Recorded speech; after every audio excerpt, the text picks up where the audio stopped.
I hit him in the face before he can put a name on me. The sound cracks through the concrete room like the start of a round. Clean, satisfying, stupid. My knuckles sting. His jaw doesn't even move. I think that's the part that pisses me off most. He just looks at me. Calm. Unblinking. Not even angry. Good, he says, voice rough as old whiskey. Means you're still breathing. That's the first thing I ever hear from Colt Hart. The auction's basement stinks of antiseptic and metal. The kind of smell that makes you feel sterilized from the inside out. The walls sweat. The light hums. And all of us, the merchandise, sit chained and numbered like busted machinery waiting for a buyer. Number 43, that's me, used to be Roe. Now it's a label stamped on a wristband, next to a barcode that doesn't even scan right. My throat burns where the mark sits, a faint gray symbol just under my collarbone. The only thing left from the last man who thought he owned me. When people lie, it itches. When they mean harm, it burns. Right now it's smoldering, because everyone here lies for a living. The auctioneer, Marlowe, waddles onto the platform, his silk vest straining over his stomach. Number 43, he croons, as if I'm a dessert on display. Former underground fighter, arena favorite, high endurance, low obedience. The crowd murmurs. Someone whistles. Another says, broken goods. Marlowe flinches. Ah, but retrainable. That's when he walks in. Colt Hart doesn't need to announce himself. He just takes up space, until the air rearranges around him. Tall, gray suit, no tie, hands in pockets. The kind of man who never has to raise his voice, because everyone else lowers theirs. He scans the room, not the way buyers do, but like a man checking blueprints for cracks. When his gaze lands on me, my pulse jumps out of habit. He says, I'll take 43. No bidding. No price. No hesitation. The room stirs like he just spat on their rules. Marlowe blinks. Mr. Hart, surely. Write it up. Colt's tone isn't loud, but it's final. And take that thing off his neck. The guard, drone, muscle with the IQ of a doorknob, hesitates. Sir, the collar's there for a reason. Then you can keep it, Colt says. And just like that, drone's holding the empty collar, and I'm free enough to hate the air again. They lead us through a hallway that smells of mold and disinfectant. I keep pace beside him, not behind. The concrete under my bare feet is cold, familiar. Same texture as the fighting rings, same echo. I wait for the speech. They all give one. The rules. The threats. The sweet poison of control. Instead, Colt just opens the door to the garage, and gestures toward a black car that looks like it could buy a city block. You live in my house, he says evenly. You work for me, no collars, no cuffs. But you're mine, understood? There it is. The claim. I should have expected it, but hearing it without the usual smirk or leash makes something tighten in my chest. He says it like he's talking about a business deal, not ownership. Still, the words scrape. So I do what I do best. I swing. My fist connects with his face, solid and satisfying. My wrist screams, but I don't stop. I need to make a dent somewhere in this day. He doesn't hit back, doesn't even flinch. He just wipes the blood from his lip with his thumb, looks at the smear, and smiles. Ideal, he murmurs. That one word knocks the breath out of me harder than any punch. The car ride is silent. I sit in the back seat, wrists loose, eyes on the city lights flickering past like dying stars. Colt drives himself. Rich men like him don't usually touch steering wheels. The dashboard light paints his hands in amber and shadow. He looks calm, dangerous, but calm, like a storm you'd walk into just to see what happens. So, I say finally, you buy fighters for sport or decoration? He glances at me in the mirror. Neither. Then what? Charity? Symbolism. That earns a snort from me. That's a new word for ownership. He smiles again. Small, quick. You'll learn the difference. My mark hums. But it doesn't burn. And that unsettles me more than anything. The house he takes me to isn't a mansion. It's worse. It's too quiet. Wide open rooms, concrete and wood. Everything clean enough to hear your own heartbeat. There's no locks on the doors, no chains on the bed. Just freedom. The kind that feels like another kind of trap. Colt walks me through like he's showing a new hire their workstation. Kitchen, gym, office, spare room. You'll start with simple work, he says. Security detail. You know the business. You'll stay off the records until the paperwork clears. I didn't agree to. You didn't disagree either. My jaw tightens. He's not mocking me. That's the problem. He believes what he says. Bathrooms down the hall. Eat if you want. Or don't. He stops at the stairs. Tomorrow, you'll have a name again. Row, if you want it. Or something new. I stand there, half expecting the burn of a collar, the snap of a command. Nothing. Just the steady rhythm of his footsteps fading upward. Later. I sit on the edge of the bed that's too soft, and stare at the mark on my skin. It's quiet now. For the first time in years, it doesn't buzz or burn. I press my thumb against it, half expecting it to flare. Nothing. The silence in my chest is worse than pain. Somewhere above me, a floorboard creaks. Steady, calm, deliberate. He's still awake, maybe watching, maybe planning. I don't sleep. Fighters don't sleep in new cages. When dawn seeps through the blinds, I hear the faint hiss of an espresso machine. The smell hits before the realization does. Coffee. Real coffee. I find him in the kitchen, sleeves rolled, hair a mess, like a man who built an empire but still prefers to make his own breakfast. He sets down 2 cups, black or sweet. Depends who's drinking it. Yours, he says, sliding a cup across the counter. I stare at it. Tastes like dirt. Good dirt, he says. Grown honest. The way he says honest makes my mark twitch again. A soft vibration under the skin. He's not lying.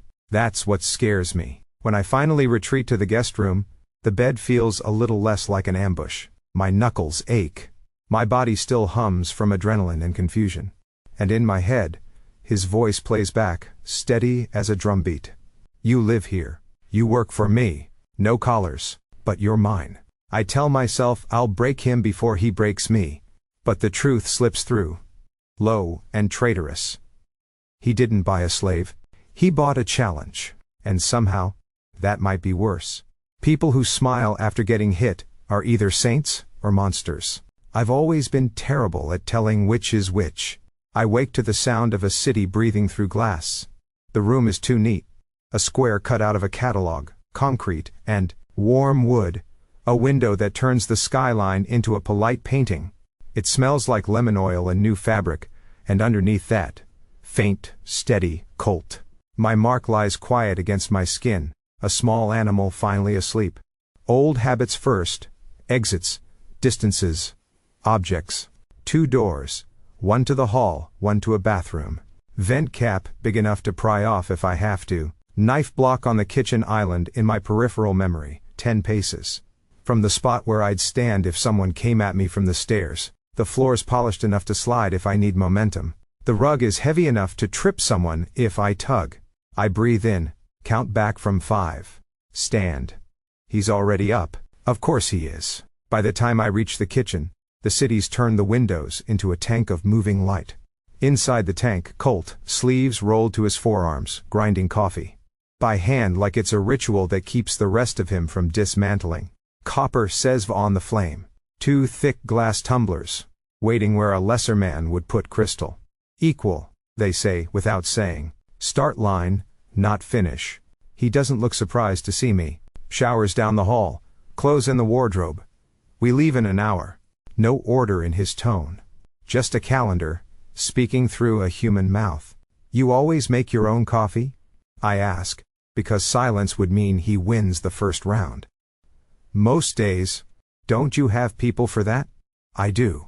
He spoons sugar into the sesve, then doesn't. Changes his mind. I like the sound the grinder makes. Feels honest. The word snags under my skin. My mark does a small, involuntary twitch, like it wants to lean toward him, then remembers itself. No sting. No burn. The absence is louder than pain. He pours, and slides a tumbler toward me. I lift it. Let the steam sting my lip. then tip the cup just enough that it sloshes down my knuckles and onto the spotless counter. The coffee makes a dark comet tail against pale stone. A shame, Colt says, watching the rivulet race toward the edge. Tastes bitter, I say, like your soul. He meets my eyes, unoffended. So, you've tried it. The rest of the room comes into focus around the line he throws me. The air has shape, the distance between us is a taut wire, humming. Don't flatter yourself. I set the cup down. My hand is steady. My pulse, less so, wouldn't dream of it. He reaches past me for a cloth. No flinch, no scent of threat, just the heat of him close to my shoulder. He wipes the spill with an efficiency that says he's done this before, many, many times. Mess, order, breath. Sugar? Do I look like I need it? He considers, you look like you hate rules. I hate cages. Which is why there aren't any. He's not lying. I hear the clean line of it, the way the mark stays asleep, the way my spine doesn't light up like a fuse. I hate that honesty lives on his tongue like a second language he's fluent in. I take the coffee again, sip, like it might try to bite me first. It doesn't. The bitterness sits low and warm. Like a bruise I don't mind pressing. Colt leans his hip against the counter, looking not at me, but around me. Mapping. Not the way predators do.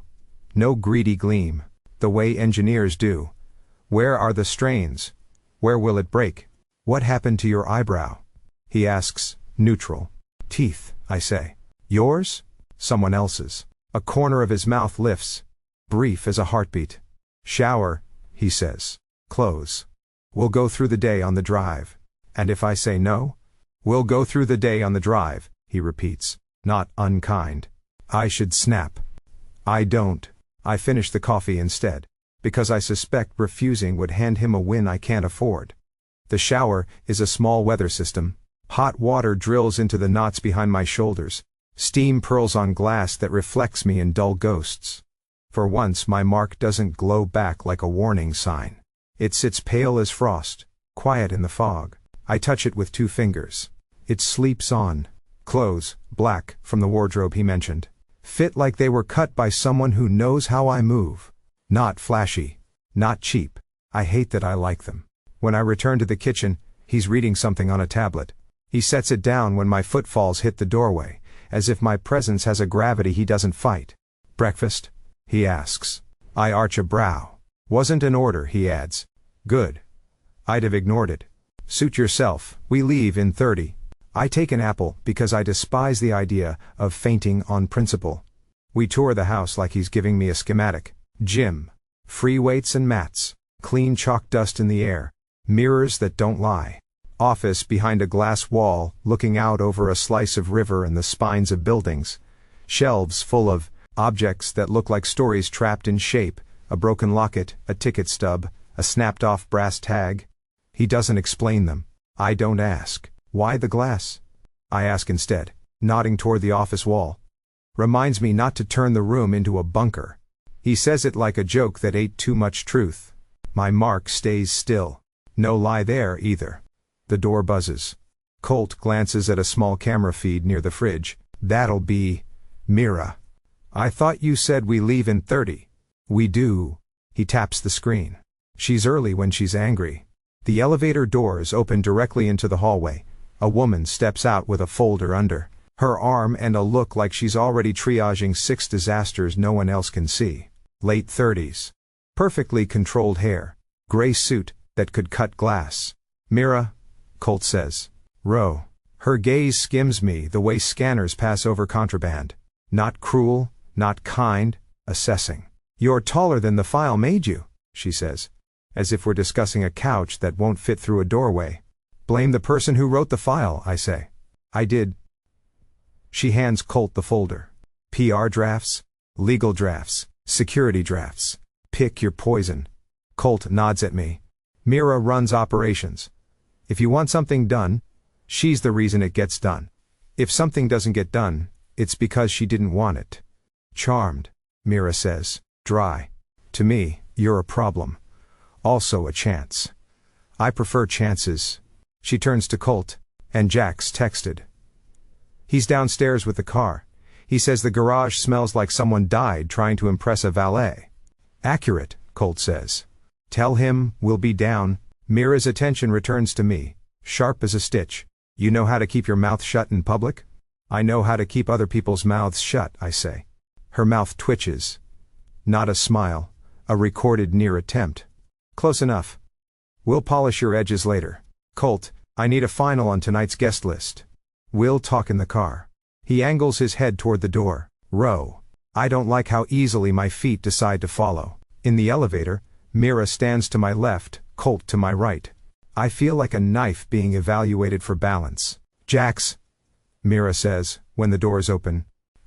The man leaning against the black car has that permanent slouch cynics get, when they've been disappointed by everything but still turn up on time. Late 20s, eyes that notice door hinges, shoes you can run in. Row, he says by way of greeting, as if we've already met in some parallel errand. I'm the guy who gets us out of places we shouldn't have gotten into, so, you're the optimist. On my resume, he says, deadpan, opening the back door for me. Get in before the garage eats you. On the drive, Colt lays out the day in simple lines. Security briefing. At one club. Walk through at another. Paperwork, signatures, silence. He doesn't tell me not to cause trouble. He doesn't tell me to smile. He doesn't tell me much at all, which perversely feels like respect. Why two of the same glasses for coffee? I ask suddenly, watching the city slide by. Colt's eyes flick up to the rear view. Because symmetry calms people. It calm you? Sometimes, beat. Sometimes it just means I'm measuring the chaos. Old chaos? I ask, like I don't care about the answer. He doesn't look away from the road. Older than this city, my mark is quiet. Through. The truth sits between us, like a third passenger. We circle back to the house in the afternoon to change and pick up more files. Mira's on her phone, cutting someone's ego into ration-sized pieces. Jax whistles through his teeth when he sees the pile of paperwork. If we die, bury me with a notary. You're not dying, Mira says, without looking up. We're busy. See? She cares. Jax murmurs to me. Like a surgeon, I say. On a budget, he adds. When the call ends, Mira snaps her folder shut and looks directly at me. There's no perfume around her, no softness. Just competence clipped at the edges. I should hate it. I don't. Tonight, she says. We're going to a club. She lets the silence hang half a second, long enough for me to mistake the meaning on purpose. Our club, public-facing, cameras, eyes. You'll be seen. Is that wise? I ask, tone knife flat. It's necessary, Colt answers. He's beside me. I didn't hear him approach. Symbols don't mean anything in the dark. Mira nods once. Decisive. And not everyone will be pleased. She closes the distance with her gaze, pinning me like a name tag. Get used to it. By tonight, Ro, you won't be just a file. You'll be a statement. She turns to go, then tosses over her shoulder. Cool as rain. Evening, club, you'll be seen. Not everyone will be happy about it. The club is a mirror maze with a heartbeat. Heart. Line breathes in waves of bass that travel through the floors and up my spine, a pulse synced to the DJ's hand. Light runs along the bar like a fuse, catching on bottles that look like gemstones and lies. The walls are mirror tiles, each cutting faces into angles and repeating them until no one looks real. In the service corridors, the sound dulls into a throb, narrow, painted, concrete. Arteries you can disappear in if you know how to exhale. They put me in a suit that fits like somebody measured my temper. It moves well. It still feels like borrowed skin. Earpiece, inside pocket, hands free. I make a slow circuit, learning the shape of the crowd. Who scans the exits, who counts drinks, who watches people the way I used to watch opponents for tells. My mark starts whispering the moment we step onto the main floor. A gentle itch under my collarbone, then a rising buzz that licks the inside of my ribs. The crowd here lies the way people breathe, about their names, their pasts, their prices. The mark tastes the air and flicks its tail. Colt walks half a step ahead, not to lead, but to break current. He's different here, same suit, different gravity. People part for him, the way they part for ambulances or fires, unsure whether he's saving them, or burning. At his shoulder is Mira, already triaging 3 problems I can't see. And then Cinda appears like a lens snapping into focus. Sindra is PR with a capital surgical instrument. Hair pinned, the way a threat is pinned. Lipstick the color of a signed contract. Tablet under her arm like a shield. She gives me a once-over that feels less like judgment and more like weather assessment. So this is Ro, she says, the corners of her mouth thinking about becoming a smile and deciding against it. A scandal risk with cheekbones. Good evening to you too, I say. Don't be charming, she replies. It confuses cameras. Mira clears her throat. Sindra sees the angles. I count the zeros. Between us, we can keep this building out of the news. And if you can't? I ask. Then I'll make you into a manifesto, Sindra says without blinking. That's option B. Colt's mouth does the ghost smile. Let's try option A. We move. The bar curves like a grin. Old Rin tends it. Gray stubble, eyes like winter water, a habit of palming. Mint leaves from his pocket and crushing them under his thumb. He nods to me once, like men do in rooms where names are liabilities. First night? He asks. In this suit? Yes. He grunts. You've got wolf eyes for a man with a barcode. Keep 'em open. He slides a glass of water my way. You look like you know what to do with your hands, but people forget. Most fights start with mouths. Noted. He taps his breast pocket. Mints for when your breath wants to say something your brain shouldn't. Useful. Expensive, he says. And I think he means the habit of shutting up. The mark hums louder when a group of men in matte black laughs too hard near the very important person queue. The sound of their mirth is bright and empty, like a glass with no bottom. My skin prickles. I track them without looking like I am, and one of them looks back, surprised to be noticed. We take the stairs to the upper gallery, a ribbon of glass and chrome that circles the floor. The railing is a thin slice between us and the drop. The panes are so clear, they might as well be nothing. From up here, the crowd looks safe. That's the trick. Colt leans against the rail as if the club is a challenge he's already solved. Mira murmurs numbers into his ear. Sindra swipes through names and faces, whispering, not that one. Yes, that one. God no, that one. Tilting optics as if the night were a camera she controls. Smile, Sindra says to Colt, without warmth. But like you're listening to a reasonable plan. I am, he says. Then smile less, she advises. I shouldn't be amused. I am. The mark spikes, sharp, sudden, a warning. The air around us shifts, the kind of pressure change that happens before storms or surgeries. I know that gait before I see his face. Easy. Predatory. Like a man who builds his confidence out of other people's fear. Mr. Hart. He purrs. Vic Brace arrives with a smile designed by taxidermy. Teeth bright and very still. His suit is midnight, his tie a threat. He extends a hand the way a snake extends a tongue. Colt doesn't take it. He inclines his head by a measurable degree. Vic. Congratulations. Brace's eyes skate over me, and then back to Colt. You found yourself a trophy. The mark flares hard enough to bite. Lie, lie, lie. Not about the word, trophy, but about the intent behind it. It's not admiration. It's bait. Careful, I say evenly. You might cut yourself on the edge of your compliment. Brace finally looks at me, like I've interrupted a private ritual. He talks. He listens, Colt says, and his voice has the texture of a door closing.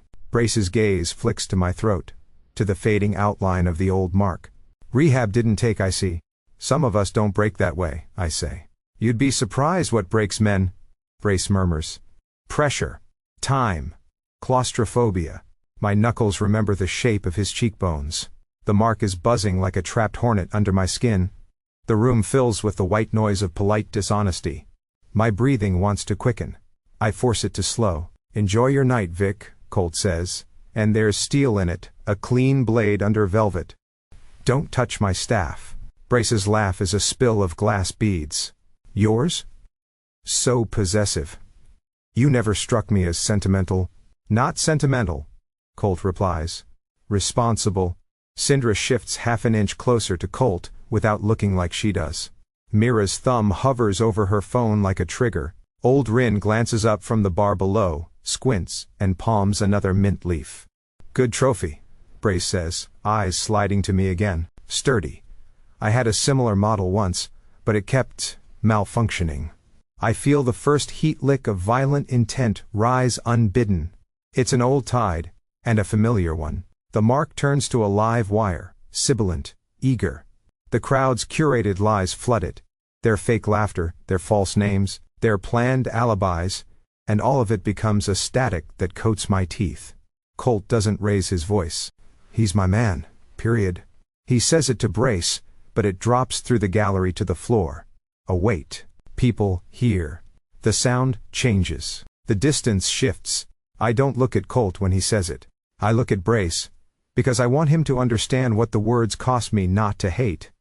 The glass between us and the crowd reflects a thin version of me, suit, scar in my eyebrow, the faded ghost of my old Mark. I look like a person in a life I borrowed. Brace's smile doesn't reach his eyes. Ownership by declaration. Very fashionable. Recognition by fact, Colt counters. Even more fashionable. Try not to scuff him, Brace tells the room, and drifts away like a stain retreating into fabric. My hands have been loose at my sides the whole time. I only realize they're trembling when the adrenaline leaks out. The anger doesn't worry me. The tremor does. Anger is a tool, I understand. Tremor is a truth I don't want. We stand a few beats in the wake of Brace. Syndra exhales through her nose, like a tiny steam valve. Soundbite captured, she says. Thank you for the line, Colt. What line? He asks. My man. Period. She quotes, dry as bone. I'll need it 3 more times tonight from different angles. Delivered like you just thought of it. Noted, Colt says. Mira is already on the move. Brace's friends are testing the staff at the back bar. Jax is shadowing the cash office. Ro, walk the east corridor. Don't hit anyone unless they touch you first or lie to your face badly. How badly? You'll know, she says, meaning the mark will. I take the service stairs down. The corridor air is cooler, full of the after smell of cleaning products and the tinny echo of bass. I pass a storage room with a door just slightly misaligned, someone's looked inside recently, and a pair of servers whispering the kind of lies that keep people upright. I'm fine, it's fine, they're fine. The mark prickles, but doesn't claw. Survivable lies. At the east corridor corner, a man in a mat suit tries to slide a bill into a busser's pocket, with a smile that could be a threat. I step into his line of sight without warning. He startles, then straightens. Problem? I ask. He shakes his head. Lie. Itches. The busser looks at me with relief he's too well trained to show. It won't happen again, the man says. Correct, I say. He goes. The busser swallows. Thank you. Get a drink of water, I say. Then, tell your manager you need a 5-minute reset. He nods and disappears, walking too quickly to be casual, which tells me he'll be okay. The crowd thickens as the night finds its stride. The mark becomes a chorus of whispers under my skin. I ride it like you ride a wave, not fighting, not giving in. I move among lies like a creature adapted to low oxygen. Later, after rounds and redirects and 3 small fires put out with simple sentences, I find Colt on the roof. The door opens onto a square of night with a ledge and a city poured out like electricity. The air up here has room in it. Colt stands with his hands on the rail, shoulders loose, eyes distant. The sound from below is a softer throb. You handled yourself, he says, without turning. You bought me, I say, stepping up beside him. Handling myself is cost-effective. That's not why. Then why? I hate how raw the question sounds, like it slipped my mouth without asking permission. He looks at me then. Streetlight catches in his eyes and makes them look like coins with a story stamped into them. Because there's somebody alive in there, he says quietly, like he's careful not to startle it. Under all the armor and the teeth, most people like to pretend. You don't. You fight. There's a difference. My fingers shake, not with fear, with something meaner, hope or rage, or some unclassified currency. The body mints in secret. I curl my hand into a fist in my pocket, so the tremor has somewhere to go. I hate that you talk like that, I say. It makes my skin quiet. I know that too. We stand in the quiet together. The city exhales a billboard's worth of light. Colt's phone buzzes. He glances down. The screen glow cuts his face in half. I see the message because he lets me. Deal collapses, unless you return 43 to his owner. He locks the screen, looks at me. They want you as a thing, he says, voice level, as if we're discussing weather. We'll have to show them you're a man. The sparring room is a box of quiet violence. Matte floor, low light, the chalk-dry smell of magnesium. The city hums behind the glass somewhere else, far away from this square of air where people tell the truth with their bodies because their mouths won't. Mira puts the folder on the bench, like a nurse bringing instruments. Transfers, she says. Shell accounts. And a name. Her finger taps a page. Dr. Feld. Colt doesn't look at me first. He looks at the documents like they're a language he's fluent in and exhausted by. You were right about the lab, he tells Mira. I can't keep my hands still. They flex and unflex like I'm testing invisible tape around my wrists. The mark under my collarbone stays quiet.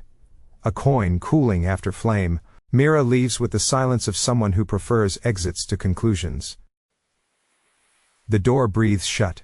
It's just me and Colt, and a stack of pages that smell like toner and consequence. He holds up a wire diagram, lines spidering between dates and names.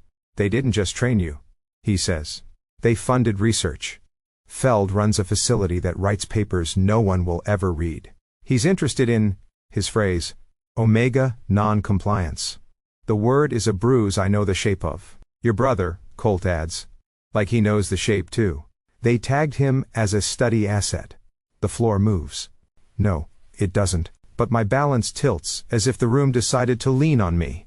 You've been digging, I say.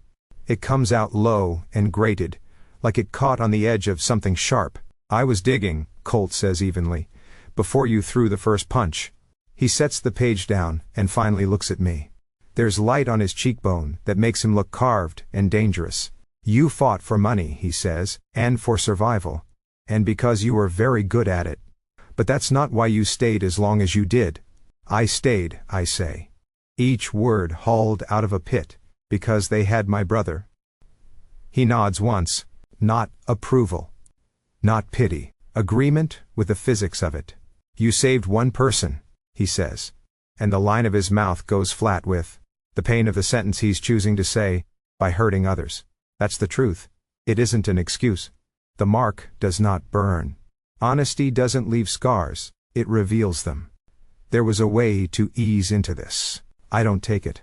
You don't know what it's like, I snap, the leash gone off my voice, to stand in a ring and hear a name over a loudspeaker while someone you love is on a drip in a room with no windows. To be told the dosage goes up if you don't go down swinging. To count breaths and debt in the same currency. I don't know your room, Colt says. I know mine. What, the one with glass walls and a view? I spit. Must be brutal. He takes a step into range, not as a threat. More like an invitation you could mistake for one if you were built like me. The room, he says, where one of mine sold me to save himself, because fear makes good men do ugly math. The room where I learned that control isn't safety, it's just order. I don't trust easily, Ro. I never said I did.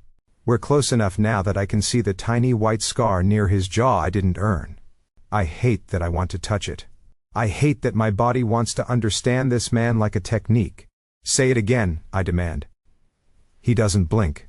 You saved one by hurting others. True. And he takes a breath that sounds like it costs him more than he likes to pay. You were coerced. Also true. The and matters. Something in me breaks in a way that isn't fracture. It's a seam giving so a joint can move. It hurts. It also lets air in. Stop talking, I say. Because if he keeps putting true things in the room, the walls will rearrange and I won't know where to stand. Then show me, he says softly. I don't think I launch. The first impact is shoulder to chest, a clean collision that would drive most men back. He absorbs it and pivots. I hit the mat and roll, snapping to my feet with the memory of arenas pulsing in my knees. He comes in low, not power first, technique first, damn him, and I slide my forearm to redirect, catch, and test the leverage of his weight. It becomes the language I learned before words. Hands, hips, balance, breath. He fights like he thinks, economical, aware of every line of force, choosing where to spend. Don't be polite, I snarl, trying to hook his ankle. You'll lose. Not polite, he says. Breath, steady, deliberate. We move across the mat like a storm that wants to teach rather than break. He traps my wrist, I turn inside it and take his shoulder. He breaks and flows, and the next second, I'm the one with my back to the floor, his palm at my throat, but not pressing, just there. A question without weight. Say no, he says, and the air between us thins to a wire. I stare at him, sweat running salt over the cut in my eyebrow. Heart a drum that wants to be a door. My mark flickers. Heat, then not heat. As if the skin can't decide whether it's warning or recognition. I curl my fingers around his wrist. Not to remove it. To anchor it. No, I say, voice rough. Not to this, then to what? His words are steady, but his pupils are not. They're blown wide like the city just cut power. To being remade, I breathe. To pretending I wasn't there. To anything that makes me less honest than I am, bloody. His palm shifts. The pressure doesn't increase. His body lowers by the width of a breath, and I can feel the tremor he's not hiding. It matches mine, like we trained for this. Row, he says. And my name sounds like a vow. I move first. Not to break. To bridge. We flip, not a dominance trick but a negotiation of gravity. And then he's below me. And then I'm below him, and the math stops mattering, because every alignment is its own answer. The mark flares hot where our chests brush, then cools every place his mouth touches like the edge of a coin traced over a map, throat, jaw. The notch at my shoulder that always ached after fights. I find the small scar near his jaw with my thumb, and then my mouth, not gentle, not cruel. Exact. Tell me yes, he says. Yes, I say, a little too fast. Because I need him to know the consent is not a loophole, it's the point. Tell me no, he says. Because he's that bastard. And I laugh a broken sound into his neck. I did, I say. Already used it. Use it again if you need it. I nod. He feels the motion with his mouth, where my pulse hammers stupidly. We set a rhythm the way fighters do when the crowd noise goes white, a tempo of breath and contact and retreat. Palms against ribs, a thumb over a rib scar I don't remember getting. His hand in my hair like he's steadying himself on the side of a moving train. I bite at the line of his collarbone and he laughs, short and almost shocked, which undoes me in a way pain never could. Harder, I say. Clear, he answers, an old pilot checking in, and when I push, he meets me, not to crush but to match. There's a world where this would be breaking.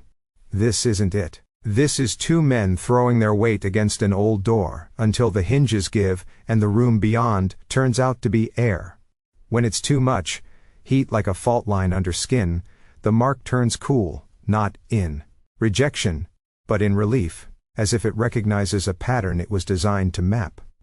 The red ember under my collarbone dims to a steady coal, and then to a warm stone. My body trader says this is true in a language no lab can patent. After, we don't untangle immediately. We breathe. The small sounds of a person resetting. He finds the scar above my eyebrow and follows it with one fingertip. An inventory, not a claim.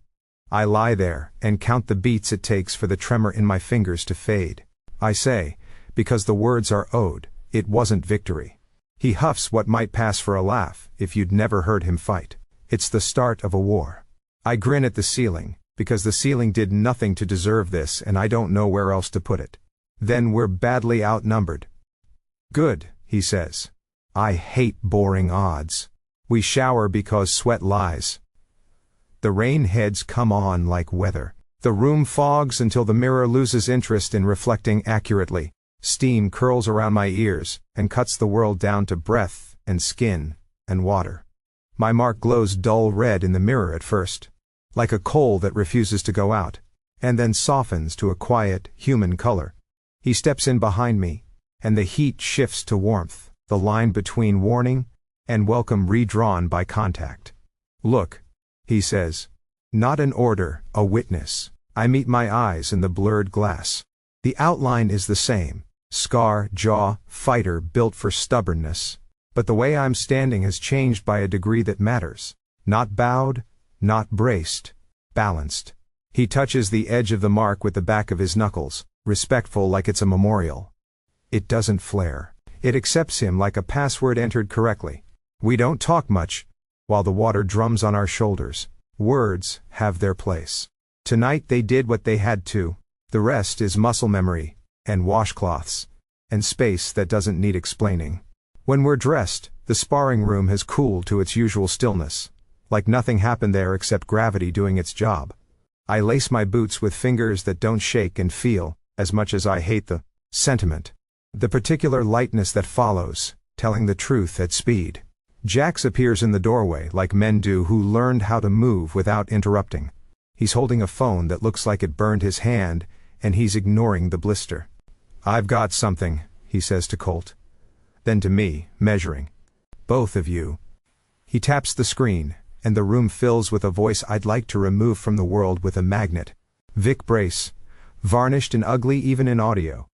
Numbers, dates, inventory. "Buying material for a new ring," Jack says. His jaw works once, like he's chewing a nail. He thumbs a timestamp. "And here, listen, code list. They're using internal designations. This one repeats, a -17. It's a small sound. It still knocks the air out of me. The mark under my skin goes hot, then cold, like metal dunked in water. Jax meets my eyes and doesn't look away. "I thought you should know." Colt is already reaching for his jacket. The room shrinks and sharpens around a single decision. We're moving before anyone names it. The war, apparently, just set a date. Colt's terrace is a private planet. The city's roar thins to a hush out here, traded for the small sounds of flame and night. A low wall of stone keeps the wind from stealing our heat. In the center sits a shallow bronze bowl on a black iron stand, a tongue of fire leaning this way and that like it's listening. It smells like time and coin metal, like somebody taught the blaze manners. He tosses a pinch of dried leaves into the bowl, and the fire answers in a brief, green sigh. "This is where you reenact your religion?" I ask, because if I don't lace the air with teeth, I'll start listening too closely. He doesn't bite. "This is where I do work that doesn't fit on an invoice." I look past him to the glass doors into his office. Shelves line the walls like ribs, each cubby holding a small object that doesn't belong to him, at least not originally. A broken locket. A brass locker tag snapped in half. A coin, with a hole through it. A plain cotton wristband with a number printed on it so many times, it's a whisper. "Those are trophies?" I say. "Reminders," he says. "Oaths I've paid. And the bowl?" He watches the flame the way you watch a chess clock. "Tools." I tip my chin at the nearest shelf. Who was the wristband? Someone who thought his life started and ended with a barcode. His mouth goes rueful, and then still. "It didn't. Did he thank you?" "Once," Colt says. "Then he ran." "Good choice." I swallow a noise that thinks it's a laugh. The mark beneath my collarbone sits like a cool coin. "And the oaths you didn't pay?" He doesn't pretend there aren't any. I keep those in a different room. We stand in the slanting quiet. The fire pops. Somewhere a siren smears red across low clouds. In here, time decides to be kind. "Tell me," I say. And for once, the word isn't a demand. "About the marks." He obliges, but not like a war hero. Like a man who has a job no one was willing to post. "Ownership glyphs aren't just ink," he says. "They're contracts, written in heat and intention. They sit where the skin remembers." He gestures small, a circle over his own sternum. "To break them, you need a stronger intention. Fire helps, because it's honest. So does truth." I snort. "You can't just talk a brand off." "You can," he says quietly. if the talk changes what's true. My mark pricks, then settles, like a bird turning once before it goes back to sleep. How many did you burn? I ask. Enough to learn I'm not a priest, he says. And that people don't need saving so much as someone to stand with them while they save themselves. It's trite when other people say it. From his mouth, it sounds like a scar that picked its own shape. I study the bowl. The flame bends, then straightens, a steady breath. And someone betrayed you. He doesn't look surprised that I know. He didn't sell me out because he hated me, Colt says. He did it because fear told him there was only one door out of the room, and it was through my back. He turns one palm toward the heat. Orange light rinses the bones of his hand. My trust is a small animal that bites now. It still eats. So why do this? The marks, the shelves, buying people the market calls broken? Because the people who made the room won't fix it. His eyes cut to me, steady. Because I can take a hit. Because sometimes, you have to turn a symbol into something that bleeds for the right reasons. Then what am I? I ask. A symbol that fights back? An answer, he says, to the wrong question. He doesn't offer the right one. Maybe he doesn't have it yet. Maybe we're supposed to make it. The air shifts. The flame lifts like a head. Heat presses soft against my chest, and then slips sideways under my skin. My breath misses half a step. What did you do? I demand, hand going to the mark through my shirt. Nothing, he says. You did. I tug the collar down. In the reflection on the glass door, I see the glyph, the old owner's curling line work like a ghost scrawl, and it's brightening, not in red, in a low ember orange. And then, as I stare, the shape begins to unstick from the place it's lived. Not erasing, moving. A fine glow threads toward the left, toward my sternum. Toward... Don't touch it, he says, tone that pilots calm again. He doesn't reach for me. He holds his hands where I can see them, close enough to catch, far enough to respect. I have to stop and haul breath. The sensation is a thin, exquisite pain, like drawing a splinter without breaking it. It rides my ribs, hot cold, then glides a finger's width lower. What does it want? Truth, he says. And consent. He meets my eyes. Do you want it to move? Words matter now, in a way that could change heat. I wet my lips. If it means I stop wearing a dead man's name, I say. Yes. The flame answers, like a living thing. The orange thread pulls again, a stitch closing under the skin. I feel Colt's presence like a pressure change, not dominance, not command. Witness. The mark eases its root from old hurt, and redraws itself a measured, breath's pace, closer to my heart. It hurts less than all the things that made it necessary. When the sensation settles, I let air go in a jagged train. The glyph sits visibly shifted now. A degree toward center. The old boundaries softened. Less brand. More line. For a blink, I'm dizzy with the notion that my bones are learning a new map. Keep breathing, Colt says. It isn't a leash. What is it then? I ask. A contract that believes you, he says. My laugh scrapes out. Great. Now I have to be convincing. You are, he says, like it costs him nothing to insist. The pain decants into a steady, almost pleasant warmth. A quiet at the base of my lungs that feels like a room where no one shouts. Say it, he adds, eyes not leaving the place the light faded. What you didn't say, when you were still holding your teeth together. I hate that he knows there's a word perched there. I hate more that I know it too. I grind my molars until they complain. Thank you, I say. It sounds like I'm chewing it. For the bowl. For the shelves. For not, I wave a hand, making a sermon out of it. You're welcome, he says, simple as a door opening. I look again at the faint glow under my skin. So that's it? The mark just redecorates? It listens, he says. It follows the place where meaning lives. Strength can push it. Truth invites it. And if I lie? It burns, he says. Less than before. More than you like. I squint at him. So that's it, I echo, mocking lightly to keep my balance. I'm really yours now.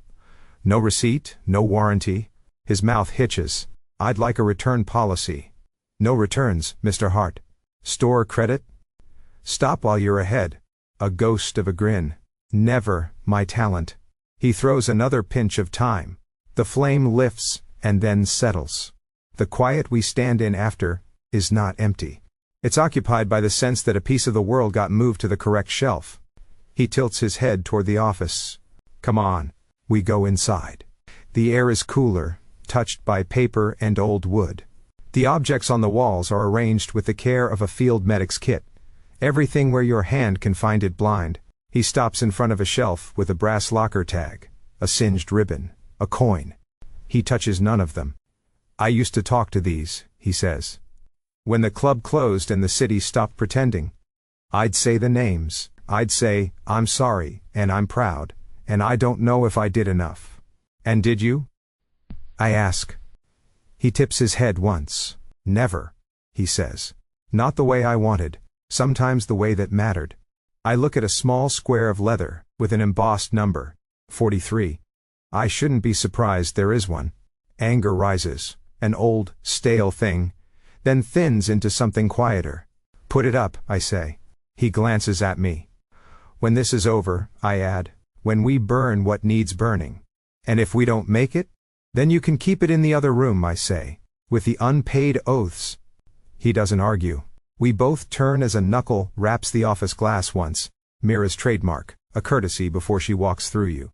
She enters already mid-sentence. Security's bought us 90 minutes, she says. After that, our invisibility budget evaporates. She sets a folder on the desk, not bothering to sit.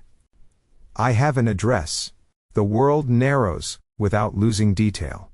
The flame on the terrace sizzles in the corner of my hearing. Tonight? Colt asks. Tonight, she says. They're opening a floor at the old waterworks.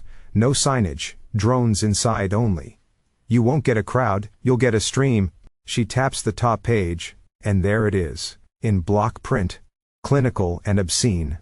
Experimental asset, a 17. My throat tries to close. It doesn't succeed. The mark under my chest gives a brief cold pulse, like iron meeting water. The rest of me burns to balance it. Felled? I ask.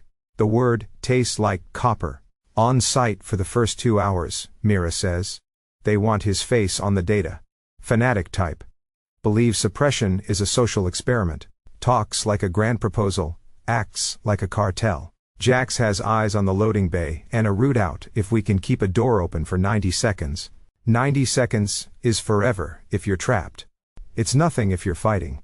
Colt's already moving in that way he has that feels like decisions were made a page ago. We go light, he says. Row and me to the pit. Jax on lifts. Mira on the purse strings and alarms. Syndra? On standby to break the optics if we have to. Mira says. Mouth thin. But we'd prefer not to let Brace write the headline. Brace will be there? I ask, though the answer has already announced itself under my skin.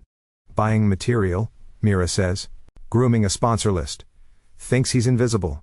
Good, I say. He'll hear better when I say no. Colt looks at me, steady as a mark that remembers the truth. You ready? No, I say honestly, and yes. My hand finds the edge of the shelf, the wood cool and solid under my palm. I picture a lab with no windows, and a boy I taught to throw a jab without apologizing. I picture a bronze bowl saying the name out loud. I picture walking into a room and moving the hinges instead of the door. Then we go, Colt says. Mira tosses me a small, ugly earpiece. Try not to get sentimental. I'm terrible at it. Good, she says. Be useful. The flame on the terrace lifts once, as if it's blessing, or warning, or both. The mark at my chest hums a low note that means true. We step into the hall. The city is all teeth and light. Tonight, we burn something that deserves it. The well is a circle cut out of the earth, and taught to pretend it isn't a grave. No audience tonight. Just concrete steps like teeth, a ring of light that hums, cameras like black insects hung from the rafters. The air tastes of ozone and old iron. Sound is weird here, swallowed at the edges and thrown back from the pit. Like the room wants to keep your secrets and then sell them wholesale. We come in 3 directions. Mira is already in the financial throat of the place. feeding code through a bottleneck and throttling Brace's money mid-pulse. Jax moves through service corridors like a rumor, marking doors with a chalk line you'd miss if you didn't know to look. Colt walks with me into the underbelly, and our footsteps learn the old rhythm, whether we invite it or not. Last call, Colt says into comms, voice soft. We hit our marks, in 90. Then, we vanish. Copy, Mira says. Calm. Purse strings are a noose. Copy, Jax adds. Elevator's a church, if you pray fast. Copy, says a thinner voice in my other ear. Kai, tucked into a broom closet with a borrowed tablet and a spine made of wire. I'm on eyes. I can loop cameras in 30-second stitches if you create gaps. Make me a ghost, I say. Already did, he says, almost proud. The corridor leading to the pit is lined with glass that pretends to be walls. Through reflections, I see versions of myself I don't need. The fighter with nothing left, the barcode with legs. The mark under my collarbone is warm, but quiet. It knows this room. It doesn't like it. We hit the last door, and the well opens its mouth. Brace is on the opposite side, framed by technicians and single-use men. He's wearing a suit the color of litigation and a smile that thinks violence is a business model. Feld hovers 2 paces back, all bones and doctrine, eyes bright with the kind of faith that makes poor altars. Mr. Hart, Brace calls, mock pleasant. So good to see you bring your asset home. Colt doesn't turn his head. Mirrors lie, he says. Contracts don't. Lovely line. Brace purrs. Can I steal it? You already tried, I say, dropping down the steps into the pit as if gravity owed me a favor. He looks at me the way an auctioneer looks at a rare item he's sure he can undervalue. You're back to fight for a bone? For fear, I say. Yours. He laughs. The ring lights come up a notch. Somewhere above, Kai whispers, hold, and loop, and the cameras blink like they've been told a story out of order. A door grinds open on the far side of the pit. 2 guards walk out, a man with a number on a paper wristband, and a walk like a man whose body forgot there's another way. My chest stutters. A 17 lifts his head as if he heard my blood say his name. My brother's face is what mine might have been if no one had taught it how to bluff. He sees me. The world clicks. Jeopardize the asset, Feld says to no one, euphoric, and observe the outlier's response. I'll give you an outlier, Jax mutters in my ear. Colt steps down 1 pace with me, just enough to be in the same gravity. Row, he says. I know. The well shrinks until it's just the space between my hands and what I'm keeping. Brace spreads his fingers. Generous. A demonstration then. 1 round. If you win, you walk with the defective specimen. If you lose, Hart pays triple, and you go back on the shelf. Don't dignify it, Mira says, fast. He doesn't own the rules. No, I say, never taking my eyes off Brace. The room always did. Tonight, we change it. I step into the circle.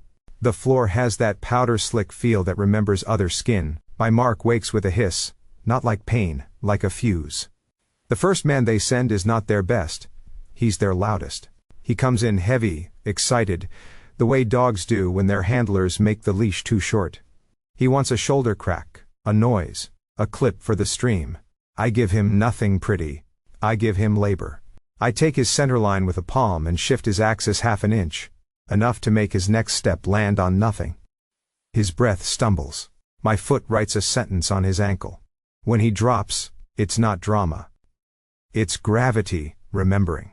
Loop, Kai whispers, and a camera looks away for exactly as long as it takes for Jax to slip a keycard off a lanyard, and for Mira to turn 3 numbers into zeros that choke a bank. 2 more men. 1 high, 1 mean. I let them talk in the way I was taught. Feints and fevers, tiny warnings in hips and shoulders, and then interrupt. I don't chase. I ask them to make choices faster than they can think. The mark hums brighter, asking for honesty from Bones. I give it. The 4th man is better. He's disciplined. He doesn't swing. He measures. He thinks he's the only one who can. Cameras on a 4 count, Kai says. Give me blind. Now, Mira says. On it, Jax. I draw the 4th man into the dead zone with a mistake I make on purpose. Open guard, late pivot. He takes it because he should. We collide. His knee finds my thigh. My hands find his breath and move it sideways. He goes down with a noise he didn't plan to make. 30 seconds, Kai says. After that, they see again. Good boy, I breathe. And I don't mean the fighter. My mark is hot now, close to white. I look at my brother. He's standing straighter. That's not adrenaline. That's recognition. Brace claps once. Sarcasm. Satisfactory, he says. But entertainment isn't policy. Put them both down. The line of guards behind him shifts, a tide turning ugly. Row, Colt says. It's not a warning. It's an alignment. I take one step toward Brace, because I want him to flinch on camera. You should have learned my tells, I say. He smiles like a wound. I knew yours before you grew them. He flicks 2 fingers. A new door opens, not a man this time. A thing built to be one.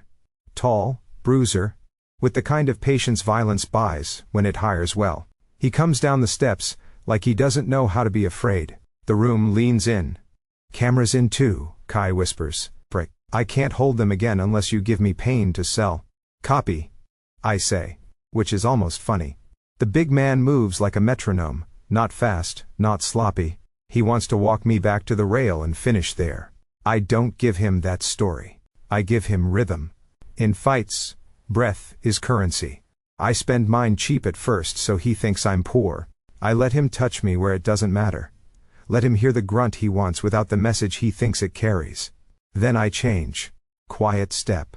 Early exhale. Wrong timing on purpose. His next punch lands where I was, and not where I am. His weight overcommits a hair. I put my hand on the hinge of his shoulder, and turn it like a key I won from a building. He grunts. Real this time. The cameras catch it, and salivate. Loop, Kai says, and the well blinks. Door, Jack says, and somewhere metal sighs. Accounts down, Mira says. And somewhere, a banker stops being able to lie to himself. The big man corrects. He's good, and he learns, so I stop teaching. I end it. A small step inside. My forehead meets the point under his jaw. Not to break. To tilt. His eyes go white for a half second. His knees remember the floor. I follow him down, and press 2 fingers into the notch at his neck, not choking, just pausing a story he didn't write. I'm done, I tell him. He stills like he believes me. Silence crawls over the circle, and then the mark under my skin goes, Nova. It is heat without kindness, then heat without harm, then something else, release. The glyph flares white hot, so bright I see it in my eyelids. And then, burns out like a star that decided gravity is someone else's problem. The pain hits and leaves in a clean cut. I inhale, like I've been underwater for a year. Across the ring, Colt presses a hand to his chest, with a noise I feel more than hear. Like a candle kissed him for a second, and decided to stay as scent, not flame. He looks at me with something almost like shock, and very much like understanding. Congratulations, Brace says weakly. Because for once the script has slipped. On what? I ask, standing. On inventing a new problem, he says, signaling to the men behind him. And then, the men don't move because a different signal stops them. Law has entered the building, and it brought cuffs instead of applause. Mira's voice is small triumph. Optics secured. Jax laughs like a man whose prayer worked. Lifts are full. Exfil in 60. Feld tries to slide out on the far side like a shadow wearing a lab coat. He makes eye contact with me across the pit, and smiles with pity, or maybe awe. He vanishes through a service door that doesn't exist on any drawing we stole. Later, Mira says in my ear, hearing me move. Priority is breathing. Copy. I turn to a 17. My brother. And the first sound he makes is a small one, like someone letting out a held note. Hey, I say. Fighting breaks my voice. We're leaving. He nods. He's heavier than he was as a kid, and lighter than anything I've carried since. Behind us, Brace tries something dramatic with a shout and a shove and finds his wrists reconsidered by a man with a badge and no patience. Mr. Hart, Brace spits over a shoulder. This isn't over. Colt, bleeding from somewhere under his jacket, manages a smile that has teeth in it. I agree, he says, and then his breath hitches in a way I don't like. I'm beside him before the room can change shape. You're hit. Scratched, he lies, softly. Because sometimes lies are stitches you need to walk to the door. His palm finds my shoulder as if location is medicine. Don't make a scene. Too late, I say. And because the well is the kind of room that loves symmetry, I scoop him up the way I once carried men who couldn't walk. Only this time, it matters differently. He makes a sound that is 90% pain and 10% humor. If you hit me again, he rasps. That's an engagement. I take the first step up the concrete. Smile, I tell him. I'll cancel the wedding. Never my talent, he mutters. But his mouth does what it's learned. We move. Jax shepherds a line of dazed men into a freight elevator that smells like oil and second chances. Mira's voice is counting down numbers that make my teeth hurt. Kai's whisper is in my ear like a wire keeping the whole circus from falling. Behind us, the well coughs, a hard click, a low whine, the complaint of systems asked to do too much.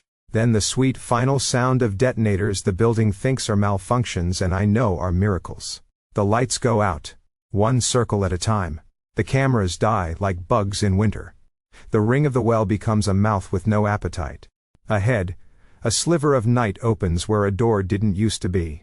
Outside, the first sirens split the air into red and law. I carry Colt toward the sound. My brother's shoulder brushes mine. Behind us, the well exhales smoke and history. We don't run. We leave. The house is quiet the way oceans are, still on the surface, endless underneath. Morning light stretches across the kitchen, cutting through steam. The copper sesve hums softly on the stove, and the smell of coffee fills the space where once there was only control. I'm the one making it now.